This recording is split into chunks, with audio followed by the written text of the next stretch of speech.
வணக்கம். Great ventures வழங்கும் லாபம் கமாடிட்டியில் ஜெயிக்கலாமா? இன்றைய நிகழ்ச்சிக்கு நம் அரங்கத்திற்கு வந்திருப்பவர் கிரேட் வெஞ்சர்ஸ் நிறுவனத்தின் தலைவரான திரு ஹரிஹரன் அவர்கள். கமாடிட்டியில் ஜெயிப்பது எப்படி என்பது குறித்து நம்முடைய விளக்கம் அளிக்க இருக்கிறார்.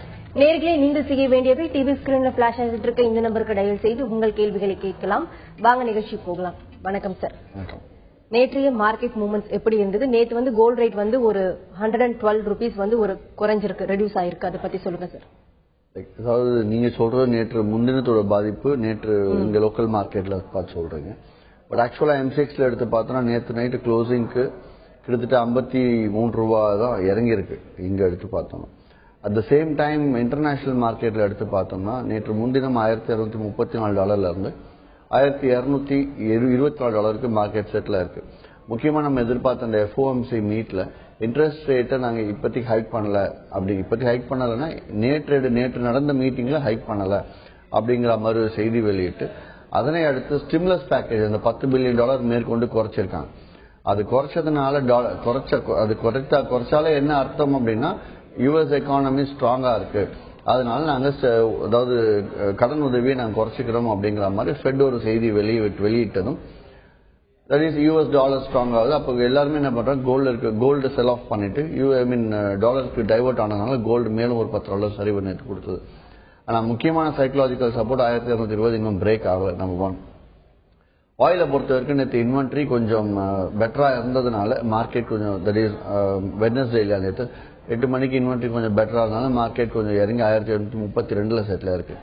பேஸ் மெட்டல்ஸை பொறுத்த வரையில நேற்று சிறிதளவு எல்எம்இ மார்க்கெட்ல பெட்டரா மேல போயிருக்கு. பட் நம்ம லோக்கல் மார்க்கெட்ல எடுத்து பார்த்தோம்னா அந்த யூஎஸ் டாலர் ஸ்ட்ராங் ஆனதுனால மார்க்கெட் வந்து தட் இஸ் யூஎஸ் டாலர் ரொம்ப பெரிய அளவு ஸ்ட்ராங் 61.06 தான் இங்க இந்தியன் கரன்சி ரேட் படி. ஸோ அங்க லைட்டா மேல போயிருக்கு. இங்க அந்த பிரதிபலிப்பு ஃபுல்லாவே இல்லை. அங்க மேல போனதுக்கு ரீசன் என்ன அப்படின்னா லைக் சைனாலையும் ஸ்டிமுலஸ் பேக்கேஜ் அலோவ் பண்ணிருக்காங்க. சைனால ஸ்டிமுலஸ் பேக்கேஜ் அலோவ் பண்ணதுனால மார்க்கெட் சிறிதளவு நேற்று மதியம் ஏறிச்சு. Evening market as usual US market நியூஸ்னால லைட்டா லிட்டில் பிட் கொஞ்சம் கீழே இருக்கு செட்டில் இருக்கு. தொடர்ந்து பேசலாம் சார். பெங்களூர்ல இருந்து ஒரு நேர் லைன்ல இருக்காங்க. வணக்கம் விஜயகுமார். வணக்கம் மேடம். சொல்லுங்க விஜயகுமார். வணக்கம் சார். வணக்கம். ஆக்சுவலா நம்ம இப்போ நேற்று கோல்டு வந்து ஆக்சுவலா 1242 வரும்போதே நான் ஒரு லாட் சில்வர் மினி செல் பண்ணிருக்கேங்க. அதாவது அரௌண்ட் 41,725ல ஷார்ட் வச்சிருக்கேங்க. இது என்ன எவ்வளவு தூரம் கீழே போகும், என்ன சப்போர்ட்னு சொல்ல முடியல. எனக்கு 1220ங்கிறது கோல்டு ஆக்சுவல் பிரேக் ஆயிருக்கு. இப்போ 1216 வந்துருக்கு, லோ வந்துருக்கு. சோ நெக்ஸ்ட் சப்போர்ட் எது வரைக்கும் சொல்ல முடியுங்களா? ஆக்சுவலா வந்து சில்வர் சப்போர்ட் இப்ப எடுத்து ட்ரீட் பண்ணாங்க, கோல்டு சப்போர்ட் எடுத்து ட்ரீட் பண்ணாங்க. கோல்டு 1220 கீழே இறங்கி செட்டில் ஆச்சு அப்படின்னா சில்வர் நீங்க பை பண்ணி வச்சிருந்தீங்கன்னா ஸ்டாப் லாஸ் போடலாம். இல்ல ஷார்ட்ல இருந்தீங்கன்னா நீங்க இப்ப புக் பண்ணிக்கிறது நல்லது. நன்றி. மேலும் பேசும் சார். திருச்சியில இருந்து ஒரு நேர்ல இருக்காங்க. வணக்கம் பாஸ்கர். வணக்கம் மேடம். சொல்லுங்க பாஸ்கர். வணக்கம் சார். வணக்கம் சார். நான் ஷேர் மார்க்கெட்ல கொஞ்சம் லாங் டேர்ம்ல இன்வெஸ்ட் பண்ணிருக்கேன் சார். இப்ப நான் வந்து இந்த கமாடிட்டி ட்ரேடிங்ல டெய்லி ஏதாவது ஒரு மினிமம் ஒரு 500 ருபீஸ் பண்ணணும்னா எந்த மாதிரியான இதுல பண்ணணும் எப்படிங்கிறதுக்கு ஒரு என்ன அட்வைஸ் மாதிரி கொடுக்க முடியுமா சார்? பாஸ்கர், திருச்சியில இருந்து கூப்பிட்டு இருக்கீங்க. திருச்சியில கிரேட் வெஞ்சர்ஸோட மண்டல அலுவலகமே இருக்கு. திருச்சி கவர்மெண்ட் ஹாஸ்பிட்டல் கண்டோன்மெண்ட் ரோட்ல இருக்கு. தாராளமா கிரேட் வெஞ்சர்ஸ் ஹெட் ஆபீஸ்க்கு தொடர்பு கொண்டு அந்த நம்பர் வாங்கி நீங்க நேர்ல போய் சந்திக்கலாம். ஆல்ரெடி ஸ்டாக் மார்க்கெட் செஞ்சிருக்கிறதால உங்களுக்கு கமாடிட்டிஸ் வந்து அந்த டஃபா இருக்கு, அது ஈஸியா புரிஞ்சுப்பீங்க. ஏன்னா லாங் ஷார்ட் கான்செப்ட் எல்லாமே அங்க இருந்திருக்கும். அண்ட் தென் எப்படி சேஃபா பண்றது அப்படின்னா புதுசா ஆரம்பிக்கிறதுனால உங்களுக்கு க்ரூட் ஆயில் அண்ட் சில்வர் மினில மட்டும் ட்ரேட் பண்ண சொல்லுவேன். மினிமம் ஒரு 60,000-80,000 இன்வெஸ்ட்மெண்ட் வச்சு ஆரம்பிங்க. ஓரளவு கம்ஃபர்டபுளா பண்ணணும்னா 2 lakhs இன்வெஸ்ட்மெண்ட் வச்சு ஸ்டார்ட் பண்ணுங்க. மந்த்லி அதாவது என்ன இன்வெஸ்ட் பண்றீங்களோ அதுல 10 மடங்கு 10% நீங்க ரிட்டர்ன் எதிர்பார்க்கலாம். சோ ஒரு உதாரணத்துக்கு 1 லட்சம் முதலீடு அப்படின்னா மாதம் 10,000 எதிர்பார்க்கலாம். அப்படி கேட்டா அப்படி சொன்னா நீங்க சொன்ன கணக்கு ஒரு நாளைக்கு 500 ரூபாய் அப்படிங்கிறது வந்துடும். ஏன்னா 22 நாள் தான் மார்க்கெட் ட்ரேடிங் டேஸ். சோ நேர்ல போனீங்கன்னா லெவல்ஸ் எப்படி வச்சு ட்ரேட் பண்றது, சார்ட்ஸ் எப்படி ட்ரேட் பண்றது, வச்சு எப்படி ட்ரேட் பண்றது எல்லாமே சொல்லி கொடுப்பாங்க. அதை பார்த்து நீங்க பழகிக்கோங்க. மேலும் பேசும் சார். திருநெல்வேலியில இருந்து அடுத்த நேர்ல இருக்காங்க. வணக்கம் Raja. Hello, good morning sir. சொல்லுங்க ராஜா, கேள்வி சத்தமா கேளுங்க. சார் எனக்கு காப்பர் பொசிஷன் சார்ட் வச்சிருக்கேன். Okay sir. எந்த விலையிலங்க? 427.50. ஹோல்ட் பண்ணுங்க ராஜா. பெரிய அளவுல வந்து மார்க்கெட் ட்ரெண்ட் எதுவும் ஃபார்ம் ஆகல. சைனால ஸ்டிமுலஸ் பேக்கேஜ் அலோவ் பண்ணலாம் அப்படின்னு ஒரு செய்தி வெளியானதுனால டிமாண்ட் கிரியேட் ஆகலாம்ன்ற ஒரு யூகத்துல தான் ஏறி இருக்கு. 1-2 நாள் நம்ம பொறுத்து இருந்தே பார்க்கலாம், ஒன்னும் அவசரம் கிடையாது. சார், அந்த நெய்யர் கேட்ட மாதிரி காப்பர் கேட்டு இருந்தா, அதாவது பேஸ் மெட்டல்ஸ் வந்து இப்ப எல்லா பேஸ் மெட்டல்ஸ் வந்து ஒரு சைட்வே ரேஞ்ச் கொடுத்துட்டு இருக்கு. M6 காப்பர் வந்து likely to trade sideways and bullish movement கொடுத்துட்டு இருக்கு. அதே மாதிரி வந்து ஸ்டில் இன் ஸ்டக் இன் ரேஞ்ச்ல இருக்கா? தென் என்ன ரீசன் பாத்தீங்கன்னா இப்போ US இன்ஃபிளேஷனால இந்த காப்பர் வந்து இப்ப சைட்வே மார்க்கெட்ல இருக்குன்னு சொல்றாங்க. அது எந்த அளவுக்கு உண்மை சார்? அது US இன்ஃபிளேஷனால மட்டும் காப்பர் வந்து சைட்வேவ்ல இல்ல, காப்பர் மட்டும் சைட்வேவ்ல, எல்லா கமாடிட்டிஸுமே பேஸ் மெட்டல்ஸ் எல்லாமே சைட்வேவ்ல இருந்துட்டு இருக்கு. எல்லாமே சைட்வேவ், நான் நேற்றே சொல்லியிருந்தேன், எல்லா பேஸ் மெட்டல்ஸ் எல்லாமே சைட்வேவ்ல இருந்துட்டு இருக்குன்னா ஒரே காரணம் என்ன? டிமாண்ட் சப்ளை ப்ராப்பரா இல்ல. டிமாண்ட் ஒன் சைடா, அதாவது ப்ராப்பரா இல்லைன்னா ஒன் சைடா இல்ல, டிமாண்ட் அதிகமாவோ இல்ல சப்ளை அதிகமாவோ இல்லாம மார்க்கெட் வந்து என்ன ஆக போகுதுன்னு சொல்லிட்டு எல்லா உற்பத்தியாளர்கள் எல்லாருமே வந்து எதிர்பார்த்துட்டு இருக்காங்க. எக்கானமி கொஞ்சம் செட்டில் ஆகட்டும், அதுக்கப்புறம் நம்ம வந்து ஃபர்தரா நம்ம இன்வெஸ்ட் பண்ணலாம் அப்படிங்கிற மாதிரி. அதுக்கு தகுந்த மாதிரி எல்லா நாடுகளும் எடுத்து பார்த்தோம்னா நம்ம FIIs funds, foreign institution investment funds எல்லாமே ஒவ்வொரு நாடுகள் பங்கு சந்தைக்குள்ள இப்ப நுழைஞ்சிட்டு இருக்கு. ஸோ பங்கு சந்தையில் நுழையும் போது என்ன ஆகும் அப்படின்னா, பங்கு சந்தையில் இருக்கக்கூடிய அடிப்படை உலோகங்கள் உபயோகித்து வரக்கூடிய பங்குகள் எல்லாமே கொஞ்சம் பெட்டரா பர்ஃபார்ம் ஆகும். அப்படி அது பெட்டரா பர்ஃபார்ம் ஆகும்போது அப்போ டிமாண்ட் சப்ளை கிரியேட் ஆகும். ஸோ குளோபல் எக்கானமி, அது மட்டும் இல்ல ஓவரால் குளோபல் எக்கானமி, ஒவ்வொரு நாடுகளும் ஒவ்வொரு நாட்டோட பொருளாதாரமும் சரி படிப்படியா ஏறணும் அப்படின்னா ஃபர்ஸ்ட் ஸ்டாக் மார்க்கெட் கொஞ்சம் பெட்டரா பெர்ஃபார்ம் பண்ணும். அந்த வகையில் இந்தியாவில் பெட்டரா பெர்ஃபார்ம் பண்ணிட்டு இருக்கு, யூஎஸும் பெட்டரா பெர்ஃபார்ம் பண்ணிருக்கு. இப்ப அதை அடுத்து ஸ்லோவா யூரோப், சைனாலாம் தொடர்ந்து பெட்டரா பெர்ஃபார்ம் பண்ணும்போது டிமாண்ட் கிரியேட் ஆகும். அப்போ பேஸ் மெட்டல்ஸ் மே கோ அப். மேலும் பேசுவோம் சார். புதுக்கோட்டையிலிருந்து ஒரு நேர்ல இருக்காங்க. வணக்கம் இளவரசன். ஹலோ, சொல்லுங்க இளவரசன், உங்க கேள்வி என்னன்னு கேளுங்க. ஹலோ சார், நான் ஒரு 1 வீக்கா வந்து கமாடிட்டி ட்ரேடிங் பத்தி பாத்துட்டு இருக்கேன். சரிங்க. என்னோட ஃப்ரெண்டு கிட்ட வந்து இதை பத்தி பேசினப்ப அவர் என்ன சொல்றாருன்னா, ஒரு நாளைக்கு வந்து ட்ரேடர்ஸ் வந்து இப்ப 100 கோடி லாஸ் ஆகுதுன்னா அதே 100 கோடி தான் வந்து இன்னொரு செட் ஆஃப் ட்ரேடர்ஸ் வந்து லாபமா இருக்கும். அதாவது ப்ராஃபிட் ஈக்குவல் லாஸ்ன்னு சொல்றாங்க. ஒரு ட்ரேடர் லாஸ் ஆகிற அமௌண்ட் தான் வந்து நமக்கு வரும், இன்கமா வரும், அதனால அவர் வேணாங்கிறாரு. நான் என்ன சொன்னேன்னா வந்து இப்ப 2 வருஷத்துக்கு முன்னாடி ஒரு கமாடிட்டி வந்து 500 ரூபாய் இருக்குன்னா அது வந்து இப்ப 1000 ரூபீஸ்க்கு மாறுது.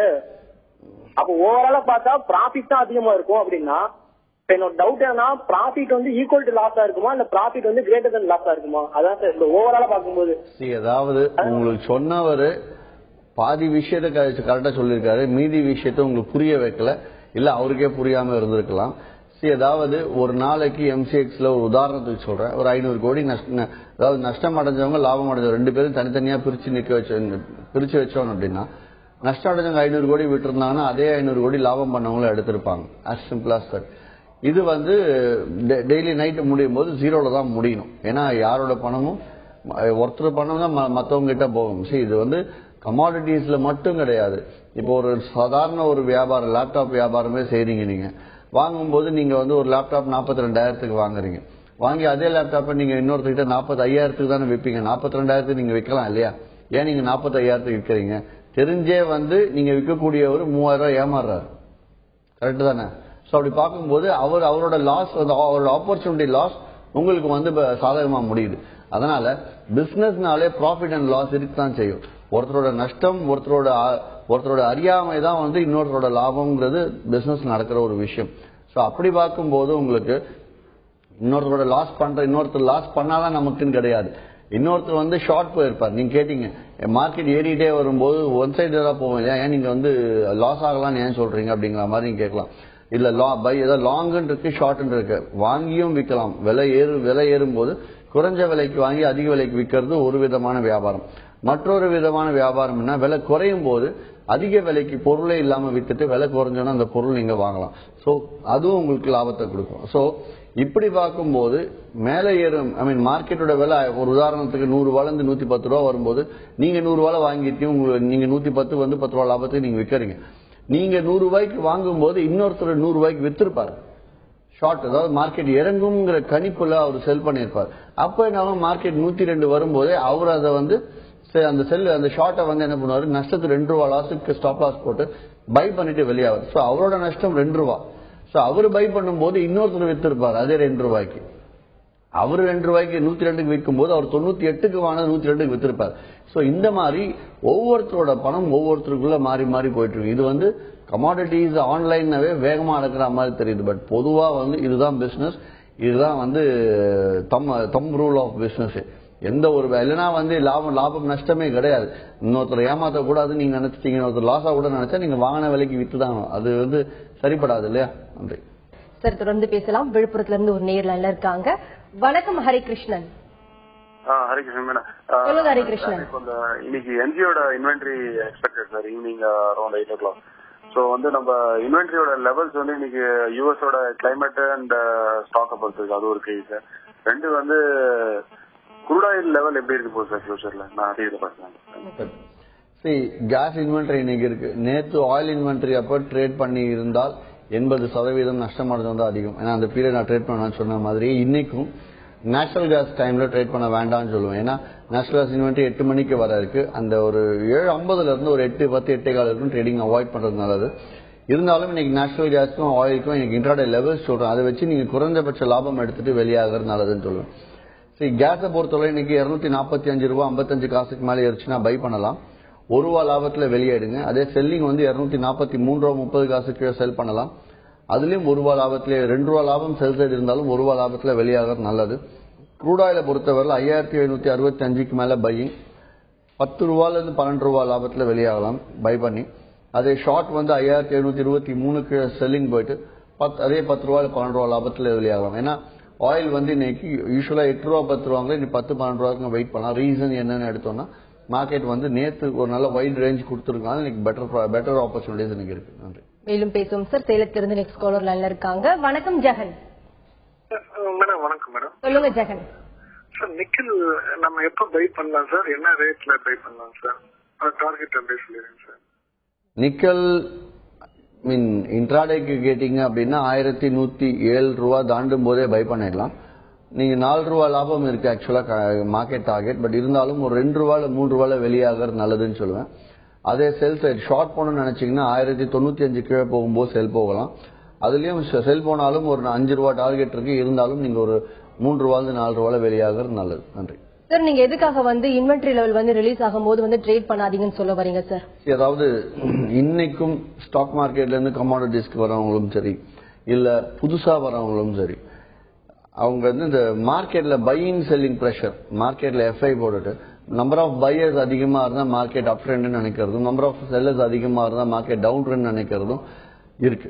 இது வந்து லாஜிக்கலி கரெக்ட், கான்செப்ட் வைஸ் நீங்க எதிர்பார்க்கறது கரெக்ட். ஆனால் இந்த மாதிரி மார்க்கெட் நடக்கிறது கிடையாது. 90% நடக்கிறது கிடையாது. ரீசன் என்ன அப்படின்னு ஏன் நடக்கிறதுலாம் அடுத்து பார்க்கலாம். சோ அந்த மாதிரி ஒரு இம்ப்ராப்பர் பிஹேவியர், அதாவது அவங்களுக்கு ஒரு தவறான ஒரு கருத்து. இதெல்லாம் வந்து 2006-7 ஓரளவுக்கு சூட் ஆச்சு. எல்எம் இன்வென்ட்ரி 2006-7 ஓரளவு சூட் ஆச்சு. பட் இப்பெல்லாம் வந்து சூட் ஆகுறதே கிடையாது. அதனாலதான் எல்எம் இன்வென்ட்ரியை பார்த்து யாரும் ட்ரேட் பண்றதும் அவாய்ட் பண்ணிட்டாங்க. சோ இந்த மாதிரி விஷயங்கள் லைக் சின்ன சின்ன ரொம்ப பேசிக்கான விஷயங்கள்லாம் பார்த்து ட்ரேட் பண்றதுங்கிறது கொஞ்சம் குறைச்சிக்கலாம் சொல்லுவோம். தொடர்ந்து பேசும் சார். கோவையில இருந்து நெக்ஸ்ட் காலர் லைன்ல இருக்காங்க. வணக்கம் மணிகண்டன். வணக்கங்க, குரு கிட்ட பேசுறேன். பேசுங்க மணிகண்டன் சார். வணக்கங்க சார். வணக்கம் சார். அதாவது நேற்று வந்து ஃபெட் மீட்டிங் முடிஞ்சாச்சு சார். ஓரளவுக்கு ஓஞ்ச மாதிரி ஆச்சு. ஆனா இதையே நம்ம ஒரு இதை எடுத்து செஞ்ச முடியுங்களா? இல்ல இன்னைக்கு அந்த அம்மா எல்லன்னு பேச போறாங்க சாயங்காலம். அப்ப அதுக்கப்புறம் தான் ஏதாச்சும் ஒரு டிசிஷன் எடுக்க முடியுங்களா? ஏதாவது ட்ரெண்ட் ஃபாலோ ஆகுங்களா? கோல்டு சில்வர்லாம் FOMC மீட் முடிஞ்சிருச்சு. முடிஞ்சதுல வந்து ஓரளவுக்கு இன்ட்ரெஸ்ட் ரேட் ஹைக் அப்படிங்கறது இப்ப இல்லங்கிற டெசிஷனை கொடுத்துட்டாங்க. பட் ஸ்டிமுலஸ் பேக்கேஜ் கட் பண்ணிட்டவங்க டெசிஷனையும் கொடுத்துட்டாங்க. இன்னைக்கு எல்லாம் வந்து பெரிய டெசிஷன்ஸ் எதுவும் கொடுக்கறது கிடையாது. பட் ஸ்டில் திடீர்னு ஏதாவது டாலர் ஸ்ட்ராங் ஆகணும், டாலர் வீக் ஆகணுங்கிற மாதிரி ஏதாவது இருந்துச்சுன்னா உடனடியா வந்து அது தகுந்த மாதிரி செய்திகள் ஏதாவது வெளியிடலாம். ஆனால் அந்த செய்தியை வச்சு நம்ம இனி ட்ரேடிங் பண்ணணும்ன்ற அவசியம் கிடையாது. முழுக்க லெவல்ஸ் அண்ட் டெக்னிக்கல்ஸ் பார்த்து ட்ரேட் பண்ணாலே போதும். நன்றி சார். க்ரூட் ஆயில் பிரைசஸ் வந்து இவ்வளவு நேரம் வந்து டவுன் ட்ரெண்ட் இருக்க காரணம் என்ன? டாலர் வீக்னஸ் இருக்குன்னு சொன்னீங்க நேற்று மார்க்கெட்ல சொன்னீங்க நீங்க. அதே மாதிரி இப்போ வந்து உக்ரைன் ரஷ்யா டென்ஷன் முடிஞ்சு அதாவது ஃபைனலைஸ் ஆன பிறகு கூட க்ரூட் ஆயில் பிரைசஸ் வந்து ஒரு சைட்வே ரேஞ்ச்ல இருக்கு. என்ன reason sir? Crude oil down ட்ரெண்ட்லேயே கிடையாது.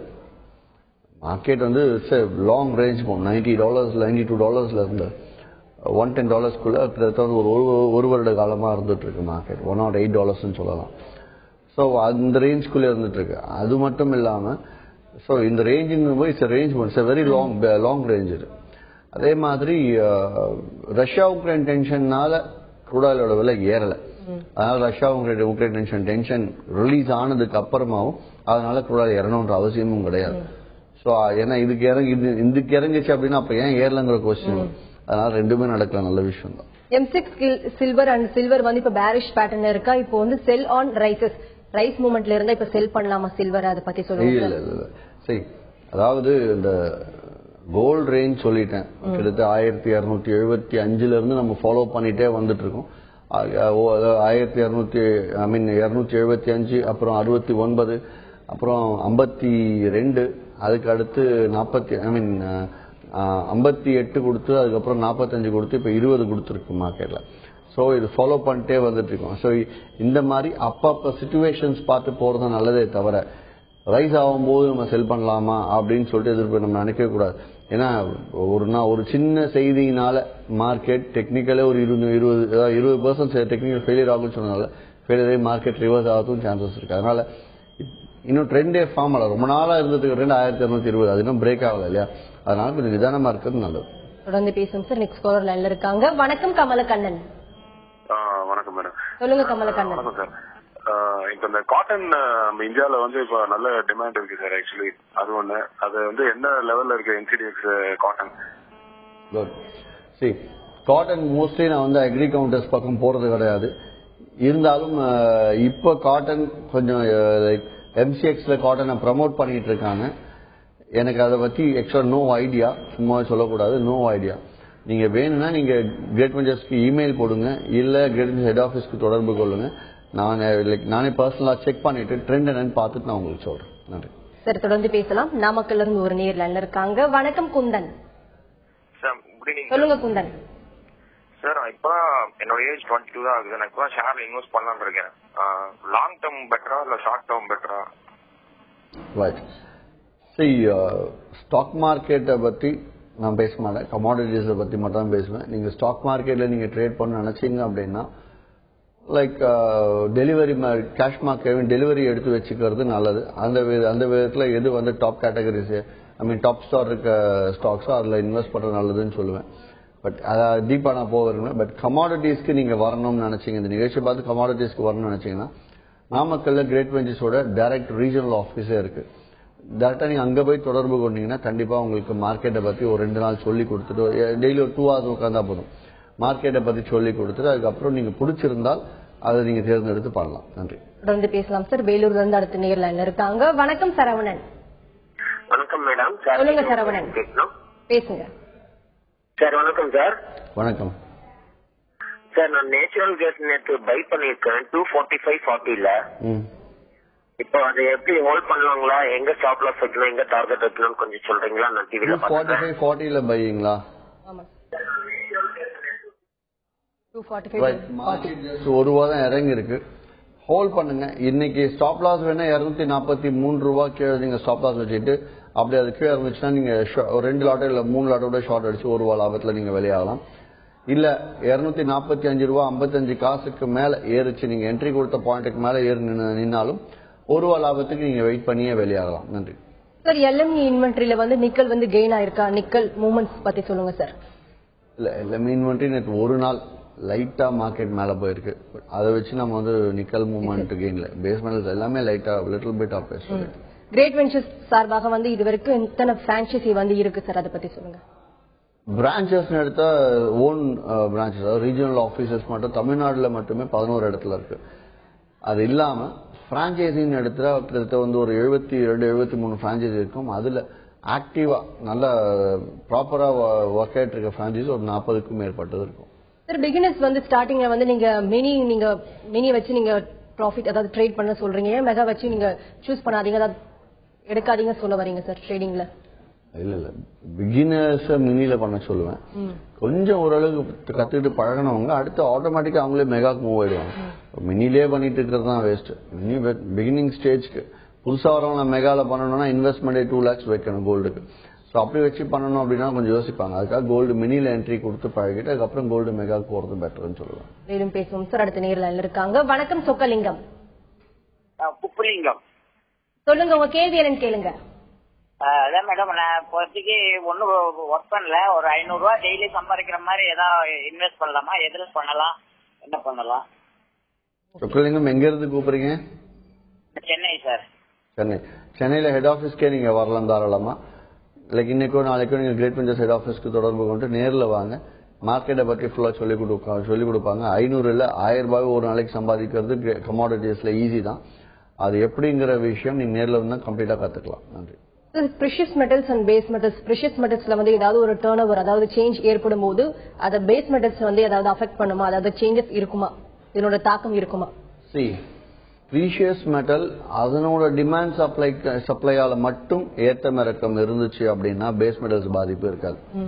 ப்ரீஷியஸ் மெட்டல் டாலர்னால, யூஎஸ் டாலர்னால பாதிப்பு இருந்திருக்கு. யூஎஸ் டாலர் வீக் ஆனதால ப்ரீஷியஸ் மெட்டல் மேல போச்சு, இல்ல டாலர் ஸ்ட்ராங் ஆனதுனால ப்ரீஷியஸ் மெட்டல் இறங்குச்சு அப்படிங்கிற மாதிரி செய்தி வெளியாச்சு அப்படின்னா அப்ப மட்டும் டாலர் ஸ்ட்ராங்கோ வீக்கோ ஆனால் கண்டிப்பா இங்க ருபி அஃபெக்ட் ஆகும். அதனால பேஸ் மெட்டல்ஸோட காஸ்ட் கூடவும் செய்யலாம், குறையவும் செய்யலாம் தகுந்த மாதிரி. அதே மாதிரி இப்ப நீங்க ஸ்டார்டிங்ல பிகினர்ஸ் வரும்போது இப்ப டெக்னிக்கல்ஸ் வந்து ஒரு எந்த அளவுக்கு ஒரு நாலேஜபிளா இருக்கணும்னு சொல்ல வரீங்க நீங்க? டெக்னிக்கல்ஸ் வந்து இப்போ ட்ரெயின் எப்படி பண்றீங்க சார்? டெக்னிக்கல்ஸ் டர்ம்ஸ்லாம் ஜெனரலா பார்த்தோம்னா டெக்னிக்கல்ஸ் கத்துக்கிட்டு மார்க்கெட் குள்ள வரணும்னு சொன்னா யாருமே வர மாட்டாங்க. நம்பர் 1. டெக்னிக்கல்ஸ் கத்துக்கிறது ஈஸியானு கேட்டா அதுக்கு ஒரு 2 வருடம் தொடர்ந்து நான் மானிட்டர் பண்ணுவேன், ஃபாலோ பண்ணுவேன் அப்படின்னா ஈஸி. அந்த அளவுக்கு நிதானம் யாருமே இருக்காது. அதனால டெக்னிக்கல்ஸ் நீங்க கத்துக்கிட்டு பண்ண வேண்டிய கிடையாது. ஆனால் டெக்னிக்கல்ஸ் தான் 80% நல்லா ஒர்க் அவுட் ஆகும் அப்படிங்கறதுனால டெக்னிக்கல்ஸ் எப்படி எவ்வளவு ஈஸியா உங்களுக்கு சேர்க்க முடியுமோ, இன்வெஸ்டர்ஸ்க்கு சேர்க்க முடியுமோ அந்த அளவுக்கு ஈஸியா கிரேட் வெஞ்சர்ஸ்ல அளவுகள் மூலமா சேர்த்துட்டு இருக்கேன். இது இல்லாம ட்ரேடிங் டிப்ஸ் அது நிறைய இருக்கு. பட் புதுசா வரவங்க அந்த லெவல்ஸை ப்ராப்பரா ஜஸ்ட் லெவல்ஸ் இந்த ரேட்டுக்கு மேல பை இங்க டார்கெட் இங்க ஸ்டாப் லாஸ் தெரிஞ்சு ட்ரேட் பண்ண ரொம்ப ஈஸி. அந்த லெவல்ஸை வச்சு இது வரல நான் 20 லைவ் ட்ரேடிங் செஷன் நடத்திருக்கேன். 20 லைவ் ட்ரேடிங் செஷனுமே வந்து பாசிட்டிவா தான் முடிஞ்சிருக்கு. ஒன்னு கூட லாஸ்ல முடியல. கிட்டத்தட்ட வந்து ஒரு 2000 பேர் அட்டன் பண்ணிருப்பாங்க live trading, 20 live trading session சேர்த்து. சோ அந்த அளவுக்கு இருக்கிறதால டெக்னிக்கல்ஸை கத்துக்கிட்டு செய்யறதுக்கு பதிலாக நாங்க கொடுக்குற டெக்னிக்கல்ஸை ரீட் பண்ணி அந்த நம்பரை பார்த்து நீங்க வாங்கி வித்து ஸ்டாப் லாஸ் வச்சு பண்ணாலே போதும். அது இருந்தாலே இட்ஸ் மோர் தென் எனஃப் சொல்லுங்க. நிச்சயமா சார். Thank you sir. நீங்க இங்க அரங்கத்துக்கு வந்தது கமாடிட்டி ட்ரேடிங் குறித்து, ஏற்றம் இறக்கங்கள் குறித்து பலவிதமான கருத்துக்களை வந்து நீங்க பதிவு செஞ்சீங்க. குறிப்பா நேரில் கேட்ட ஒவ்வொரு கேள்விக்கும் ரொம்ப பொறுமையா பதிலளிச்சீங்க. நன்றி சார். நன்றி. கிரேட் வெஞ்சர்ஸ் வழங்கும் லாபம் கமாடிட்டியில் ஜெயிக்கலாமாக நிகழ்ச்சிக்கு இன்று நம் அரங்கத்திற்கு வந்திருப்பவர் கிரேட் வெஞ்சர்ஸ் நிறுவனத்தின் தலைவரான திரு ஹரிஹரன் அவர்கள். கமாடிட்டியில் ஜெயிப்பது எப்படி என்பது குறித்து அவர்கள் சொன்ன பலவிதமான தகவல்கள் உங்களுக்கு ரொம்ப யூஸ்ஃபுல்லா இருந்திருக்கும். மீண்டும் சந்திப்போம். வணக்கம்.